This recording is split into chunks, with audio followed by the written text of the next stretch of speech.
Start करते हैं। Topic है हमारा कैपिटल गेन, पूंजी लाभ। यह इसका पार्ट 5 है और इससे पहले भी मैंने 4 पार्ट्स इसके बना चुकी हूँ। जिसने आप वीडियो नहीं देखी है कैपिटल गेन की, वो मेरे यूट्यूब चैनल पे जाके देख सकता है। मेरे यूट्यूब चैनल का नाम तो आपको ही पता है कि रुद्रा क्लासेस बाय प्रिया बड़गुज्जर। ठीक है, और वीडियो अच्छी लगी तो लाइक कीजिए, और यदि आपने चैनल को सब्सक्राइब नहीं किया तो प्लीज़ सब्सक्राइब कर लीजिए। क्वेश्चन पढ़ते हैं कि हमारा क्या है। XABC लिमिटेड के 250 सूचीबद्ध समता अंश, जो कि उसने 270 रुपये प्रति अंश 1 जनवरी 1980 को क्रय किए तथा दलाली व अंश हस्तांतरण फीस पर 500 रुपये व्यय किए। सेलिंग एक्सपेंस कितना है? इतना। फिर उसने 1/4/1981 को एक अंश का उचित बाजार मूल्य 300 रुपये था। मतलब जो ये अंश खरीदे थे उनका जो 1981 को एक अंश का उचित बाजार मूल्य कितना था? 300 रुपये था। 1 जुलाई 1987 को उसने 200 बोनस अंश प्राप्त किए। देखो यहाँ पे पहले इसने समतांश खरीदे और फिर बाद में इसने 200 बोनस खरीदे, बोनस शेयर प्राप्त हुए। 1 जुलाई 2016 का उसने 300 अधिकारी अंश फिर से खरीदे। देखो 1 जुलाई को इसने 3 चीज़ें खरीदी हैं। एक तो समतांश खरीदे, बोनस अंश खरीदे हैं, और फिर इन्होंने खरीदे हैं 300 अधिकारी अंश, जो कि 1200 रुपये प्रति अंश की दर से प्राप्त हुए। 15 सितंबर 2016 को उसने समस्त जितने भी समस्त अंश थे उसने 750, तो 750 कैसे? 250 ये, 200 ये, 450 और 450 और 300 750। 750 अंश को कितनों में बेच दिया? 2400 रुपये प्रति अंश की दर से बेच दिया। मतलब इन्हें भी जो बेचा है, इनको 250 को बेचा है 2040, इनको भी 2040 और ये भी 2040, और 1500 रुपये दलाली पर व्यय किए। मतलब जितने भी अंश है 750, इनकी दलाली पर कितने व्यय हुए? हमें अभी ना तो इस अंश का पता है कि कितने रुपए इस पे दलाली दी गई है, ना इस अंश का पता है कि कितने रुपए दी गई है, ना इसका पता है कि इस पे कितने रुपए दी गई है दलाली। लेकिन ये पता है इस पे और इस पे, तीनों पे हमें दलाली दी गई है 1500 रुपये। अब हम निकालेंगे पर एनम, यानी कि पर शेयर की दलाली की कितनी ब्रोकरेज है हमारी पर शेयर पे व्यय किए। उसने 1000 रुपये प्रतिभूति व्यवहार समव्यवहार कर भी भुगतान किए। इससे हमें कोई मैटर नहीं करना, क्योंकि ये हमारे इससे प्रतिभूतियाँ नहीं हैं, केवल हमें देखनी है पूंजी लाभ। और इसमें इंडेक्स दिया गया है 100 और इसके इंडेक्स है ये। तो देखिए 3 तरह के हमें शेयर दिए गए हैं। ओरिजिनल शेयर दिए गए 250, बॉन्ड शेयर दिए गए हैं 200 और राइट शेयर दिए गए हैं हमें 300। अब सबसे पहले हम निकालेंगे ब्रोकरेज शेयर पर, जो पर शेयर है ब्रोकरेज वो निकालेंगे। अब देखिए टोटल जो खर्चा हुआ है हमारा ब्रोकरेज का, वो तीनों शेयर पे 1500 हुआ है। तो 750 से डिवाइड करेंगे, तीनों शेयर को जोड़ेंगे और 750 आ जाएगा हमारा। इससे डिवाइड करेंगे तो 2 रुपये आएगा। अब हर शेयर पे 2 रुपये खर्च हुए हैं हर शेयर पे। यदि मैं इसके लिए निकालूंगी कि कितने रुपए खर्च हुए हैं, तो 250 × 2 तो कितने हुए हैं? 500। इसके तो हमें दे रखे हैं वैसे भी ऑलरेडी कि हाँ इसकी जो फीस हस्तांतरण हुई है करते हुए दलाली की अमाउंट 500 रुपये, लेकिन इसकी नहीं दे रखे। और यदि हम ऐसे भी निकाल दें तब भी हमारा 500 आएगा। अब हम निकालेंगे 200 के लिए, तो 200 के लिए सेलिंग एक्सपेंस कितने हैं? 400, और 300 के लिए निकालेंगे, 300 के लिए सेलिंग एक्सपेंस कितने हैं? 600। तो चलिए करते हैं सबसे पहले समता अंश। ठीक, सबसे पहले हम निकालेंगे फॉर ओरिजिनल शेयर के लिए। यहाँ देखेंगे सेल कितने हैं। देखो उसके जो ओरिजिनल शेयर थे 250 थे, जो कि हमने यहाँ पे भी पढ़ा है कि ये 250 शेयर खरीदे हैं इसने। अब 250 शेयर खरीदे हैं, लेकिन सेल कितने में किए हैं सभी अंश? हमने यहाँ देखिए ये 750 अंश 2400 रुपये में सेल किए हैं। तो हमने क्या करना है? 250 की मल्टीप्लाई इसमें करेंगे तो सेलिंग आ जाएगी हमारी 6 लाख। अब देखिए हमारा सेलिंग एक्सपेंस इसमें वैसे तो दे रखा है फर्स्ट वाले का, जो ओरिजिनल हमारे शेयर है उसके जो सेलिंग एक्सपेंस है दे रखे हैं। यदि दिए भी नहीं होते और टोटल केवल ये अमाउंट दी होती तो हमने निकाल के बताया आपको 500 आएंगे किस तरह से। सबसे पहले हमने क्या करना है, सबसे पहले हमें ब्रोकरेज पर शेयर निकाल लेना है। 500 डिवाइड बाय टोटल शेयर से डिवाइड कर देंगे तो हमें एक शेयर का जो एक शेयर पे बेचने में जो खर्च हुआ है वो हमारा निकल के आ जाएगा। तो एक शेयर बेचने में हमारा 2 रुपये खर्च हुआ है। तो यहाँ पे देखिए 250 शेयर बेचने में, यहाँ पे 250 शेयर हैं, बेचने में कितना खर्च होगा, 500 रुपये हमारा खर्च होगा। तो इसमें से इसको लेस करेंगे तो हमारा आ जाता है नेट सेल। यहाँ पे अब हम निकालेंगे, लेस करेंगे कॉस्ट ऑफ इक्विजिशन। अब देखिए यहाँ पे 250 तो हमारे शेयर थे, पर यहाँ 300 क्यों लिया गया है, 300 की मल्टीप्लाई क्यों की, बेचे तो हमारे खरीदे तो हमारे 270 रुपये में गए थे। वही जो हमने शेयर खरीदे थे 250 शेयर, वो एक शेयर जो था वो 270 रुपये का था, और टोटल शेयर 250 शेयर जो थे वो कितने रुपए के बैठते, इसकी गुणा और इसकी गुणा, दोनों एक गुणा कर दे, लेकिन हमने यहाँ 300 ले रखा। अब देखिए ये जो शेयर खरीदे गए हैं 1981 से पहले खरीदे गए हैं, यहाँ देखिए 1981 से पहले खरीदे गए हैं, और जबकि उचित बाजार मूल्य भी दिया है 1981 का।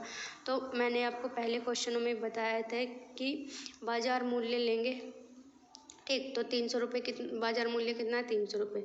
तो 250 शेयर की खरीदने की अमाउंट कितनी आ जाएगी, ये यानी कि 75,000, 75,000, और फिर यहाँ मल्टीप्लाई करेंगे इंडेक्स की, कौन सा इंडेक्स लेंगे, ऊपर हम वो वाला इंडेक्स लेंगे जिस साल हमने संपत्ति बेची। अब संपत्ति हमने बेची है 2016 में, तो 2016-17 का इंडेक्स है 1125। मैं यहाँ पे सब कुछ लगा कब बेची है कब खरीदी है।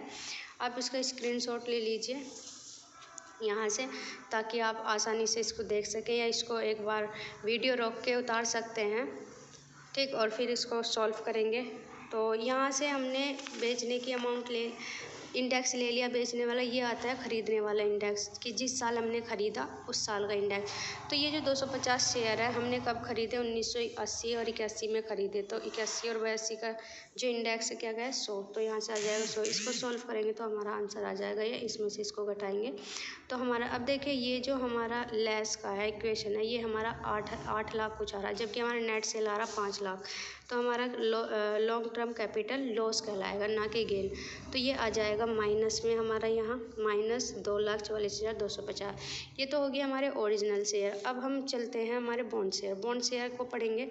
तो यहाँ देखिए बॉन्ड शेयर उसने कितने के खरीदे हैं, और कितने बॉन्ड शेयर है और कितने के खरीदे। तो यहाँ देखिए ये 1 जुलाई 1987 को उसने 200 बोनस शेयर यानी कि अंश प्राप्त किए।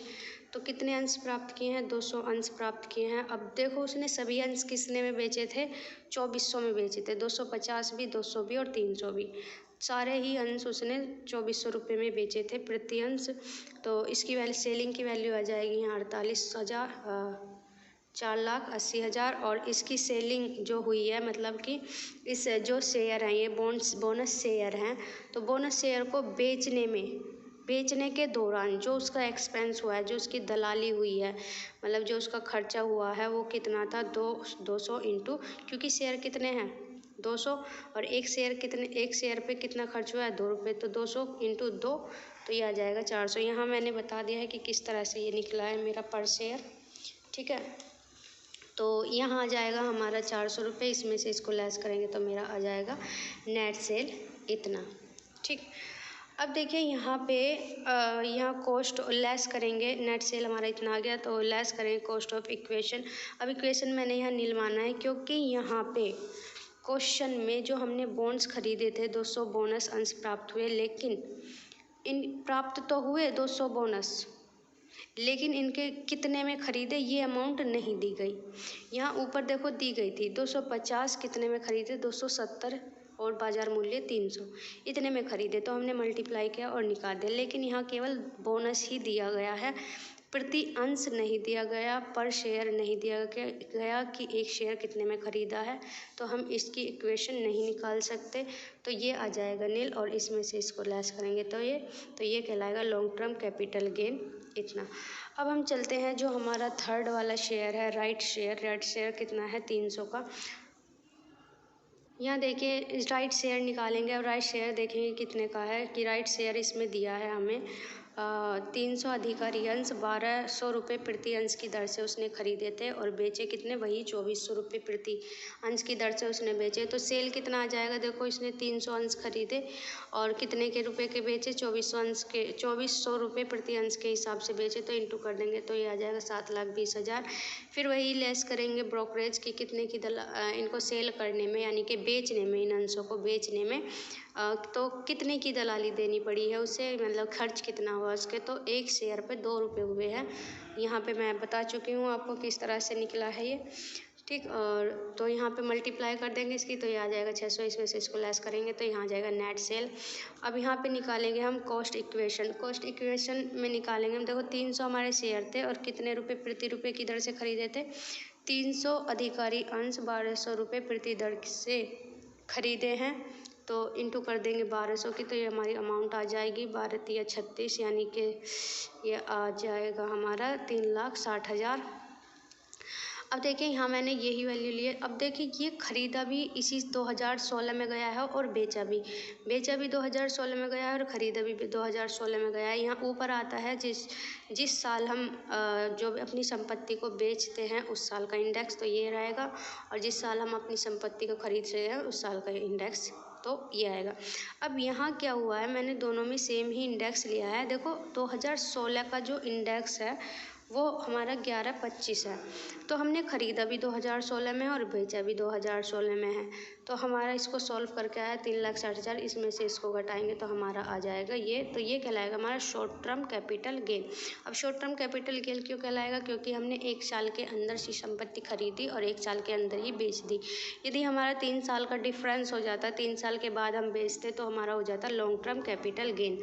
अब देखिए यहाँ पर मैंने आपको लास्ट वीडियो में ये बताया था कि लॉन्ग टर्म कैपिटल गेन को लॉन्ग टर्म कैपिटल गेन से कर सकते हैं और शॉर्ट टर्म कैपिटल गेन से कवर कर सकते हैं, लेकिन शॉर्ट टर्म कैपिटल गेन को लॉन्ग टर्म कैपिटल गेन से कवर नहीं कर सकते, केवल शॉर्ट टर्म कैपिटल गेन से ही कवर करेंगे। तो देखें यहाँ पे एक बार लॉन्ग टर्म कैपिटल गेन में एक बार हमारा लॉस आया है।